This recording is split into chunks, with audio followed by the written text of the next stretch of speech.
வணக்கம். இந்த கதையில் நம்ம ஒரு பொண்ணை பற்றி பார்க்க போகிறோம். அந்த பொண்ணுக்கு நம்மளை மாதிரி வாய் மட்டும் ஒன்று இல்லாமல் எக்ஸ்ட்ரா ஒரு வாய் அந்த பொண்ணோட முதுகுக்கு பின்னாடி ரொம்ப பெருசாக இருந்திருக்கு.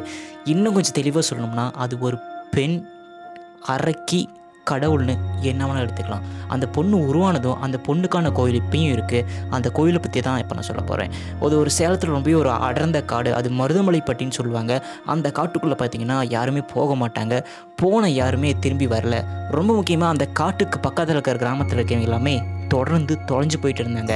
அதுக்கு காரணமாக இருந்தது அந்த காடு தான். அது மட்டும் இல்லாமல் அந்த காட்டுக்குள்ளே ஒரு கோவில் இருக்குது. அந்த கோயில் அந்த கோயில் அப்போ உடஞ்சி போயிருந்தது. ரொம்ப மோசமான நிலைமை இருந்தது. அந்த டைமில் தான் ஏகப்பட்ட பேர் காணாமல் போயிட்டு இருந்தாங்க. அந்த உடஞ்சி போன கோயிலை பற்றி ஊர் மக்கள்கிட்ட கேட்கும்போது அவங்க சொன்ன கதை ரொம்பவே பயமுறுத்துனுச்சு. கொஞ்சம் காலத்துக்கு முன்னாடி அந்த கோயில் நல்லா தான் இருந்திருக்கு. அந்த கோயிலில் ஒரு பொண்ணு இருந்திருக்கா. அந்த பொண்ணு என்ன பண்ணுறீங்கன்னா அங்கே இருக்கிற அந்த சாமிக்கும் சிலைக்கும் சொல்லிட்டு சின்ன சின்ன வேலைகள்லாம் பண்ணிட்டு இருந்திருக்கா. அந்த பொண்ணு ஒரு நாள் அந்த கோயில் இரவில் தங்கிட்டு இருந்திருக்கா. அதே டைமில் அந்த கோயில் வழியாக 4-5 திருடங்க வந்திருக்காங்க. அந்த திருடங்கள்லாம் சேர்ந்து அந்த பொண்ணை அங்கேயே அடித்து போட்டுட்டு அங்கே இருக்கிற அந்த சிலையில் இருக்கிற நகைகள்லாம் எடுத்துகிட்டு அங்கேருந்து தப்பிச்சு போயிட்டாங்க. போகிற வழியிலேயே அவங்களுக்கு இறப்புன்னு எழுந்து அவங்க இறந்து போயிடுறாங்க. அந்த நகை எல்லாமே மிஸ் ஆகி போயிடுது. அந்த கோயிலை உடைச்சதன் காரணமாகவும் அந்த நகைகளாக திருடிட்டு போனதன் காரணமாகவும் அந்த பொண்ணு ரொம்ப பயங்கரமான ஒரு உருவத்துக்கு மாறுறா. அதாவது அந்த சிலைக்குள்ளேருந்து அந்த தெய்வம் வெளியில் வந்துருச்சு. அந்த சிலை உடஞ்சிருச்சுல, அதனால் அந்த சிலைக்குள்ள தெய்வம் வெளியில் வந்துருச்சு. இந்த பொண்ணு ஒரு அரக்கையை மாறிட்டா. இது ரெண்டுமே ஒரே உடம்புக்குள்ளே பூந்து ஒரு வினோதமான ஒரு உருவத்தை கொடுத்துருக்கு. அதுதான் அந்த முதுகில் மிகப்பெரிய வாயோடு இருக்க அந்த அரக்கி. இதுக்கப்புறம் தான் கதையே ஸ்டார்ட் ஆகுது. நான் தான் விக்கி. போடுறேன் இன்ட்ரோ. அந்த ஊருக்குள்ளே எப்படி எல்லாருமே காணாமல் போகிறாங்கன்னா, அந்த காட்டுக்குள்ளே போனவங்க ஒரு வினோதமான உருவத்தை பார்த்துருக்காங்க. ஒரு பொண்ணு அந்த இடத்துல நின்றுருக்கிற மாதிரியும், அந்த பொண்ணு உடம்புல முழுக்க சேறு இருக்கிற மாதிரியும், சகதி இருக்கிற மாதிரியும், ரொம்ப அந்த பொண்ணு சோர்வாக இருக்கிற மாதிரியும் பார்த்துருக்காங்க.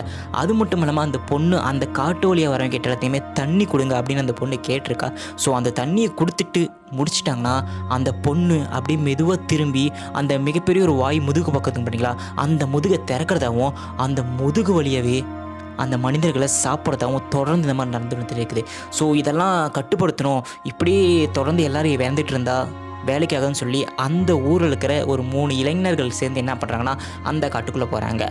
அங்கே போய் அந்த மிருகத்தை, அதாவது அந்த அரக்கியை கண்டுபிடிக்கலாம், அங்கே இருக்கிறவங்கள ஏதோ பண்ணலான்னு சொல்லிட்டு பிளான் பண்ணி உள்ளே போகிறாங்க. ராத்திரி முருகன் அங்கே இருக்கிறாங்க. அப்போ அவங்க எதிர்பார்த்த மாதிரியே அந்த உருவம் வருது. அந்த 3 பசங்களும் வந்ததுக்கான ஒரே காரணம் அங்கே வந்து அரக்கி தெய்வம் இதெல்லாம் எதுவும் கிடையாது, இதெல்லாம் மூட நம்பிக்கை, வேறு யாரோ அதெல்லாம் பண்ணுறாங்க அப்படின்னு நிரூபிக்காக தான் 3 பேர் வந்தாங்க.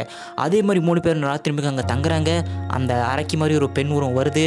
அப்போ அந்த பொண்ணு அவங்ககிட்ட தண்ணி கேட்குது. இவங்களும் தண்ணி குடிக்கலாம்னு பக்கத்தில் போகிறாங்க. அப்போ அந்த பொண்ணு திரும்புது. அப்போ அந்த பொண்ணோட முதுகில் இருக்கிற வாயை பார்த்துட்டு அப்படியே பயந்து ஓடி போய் ஊர் மக்கள்கிட்ட சொல்கிறாங்க. அப்போ அங்கே இருந்த வயசான தாத்தாக்கள்லாம் இந்த கதையை திருப்பி அந்த பசங்கிட்ட சொல்கிறாங்க. இந்த மாதிரி கோயில் இடிச்சதுனால அந்த பொண்ணு அரக்கையே மாறிடுச்சு, அந்த கடவுளும் பொண்ணு கலந்து ஒரு மாதிரி அரக்கி கடவுளாக மாறிடுச்சுன்னு அந்த வயசானவங்களை சொல்கிறாங்க. அதுக்கப்புறமா அந்த பசங்களும் அந்த ஊர் மக்களும் சேர்ந்து ஒரு முடிவு பண்ணுறாங்க. அந்த கோயிலை நம்ம திரும்பி எடுத்து கட்டுவோம், அப்போ தான் அந்த கடவுள் ரொம்ப சாந்தமாகும், நார்மலாகும் அப்படின்னு சொல்லிட்டு பிளான் பண்ணுறாங்க. அதே மாதிரியே கோயிலை கட்ட ஆரம்பிக்கிறாங்க. பயங்கரமாக பல நாட்கள் உழைச்சி அந்த கோயிலை கட்டி முடிக்கிறாங்க. அதுக்கப்புறமா கும்பாபிஷேகம் பண்ணும்போது அங்கே காட்டுக்குள்ளே ஏகப்பட்ட சத்தங்கள் கேட்க ஆரம்பிக்குது. அதெல்லாமே அவங்க தவிர்த்துட்டு பயத்தோடைய அந்த கோயிலில் கும்பாபிஷேகம் முடித்து அங்கே சிலையை கொண்டு போய் புதுசாக வச்சிட்றாங்க. அதுக்கப்புறமா காட்டை விட்டு வெளியில் வந்துடுறாங்க. அதன் பிறகு அந்த காட்டுக்குள்ளே யார் போனாலும் தொலைகிறதோ இல்லை மிஸ் ஆகுறதோ இல்லை இறக்குறதோன்னு சொல்லிட்டு எதுவுமே நடக்கவே இல்லை. அதுக்கான முழு காரணம் வந்து அந்த கோயிலை வந்து இடிச்சது தான். அந்த கோயிலை ரொம்ப நாளமாக கட்டாமல் வச்சதுனால தான் இந்த மாதிரி அரக்கி கொண்ட அந்த கடவுள் வந்ததாகவும் எல்லாத்தையும் கொண்டதாகவும் சொல்கிறாங்க. அதுக்காகவே இந்த கோயிலை கட்டியிருக்காங்க. இப்போவும் பார்த்திங்கன்னா அந்த கோயில் அந்த இடத்துல தான் இருக்குது. ஆனால் அந்த கோயில் கட்டி முடித்த பற்றி அங்கே ஒரு பொண்ணு வந்தால் அதுக்கப்புறம் தான் மிகப்பெரிய ப்ராப்ளம் இந்த கிராமத்துக்கு வந்தது. அது இந்த வீடியோவில் சொல்ல முடியாது, பார்ட் 2 நான் சொல்கிறேன். அந்த கோயில் இப்போ அதே இடத்துல தான் இருக்குது. நீங்கள் எப்போ போனாலும் பார்க்கலாமா. 2வது பாட்டில் பார்க்கலாம். அதுவரை உங்களிடம் விடைபெறுவது உங்கள் நண்பன் விக்னேஷ். பாய்.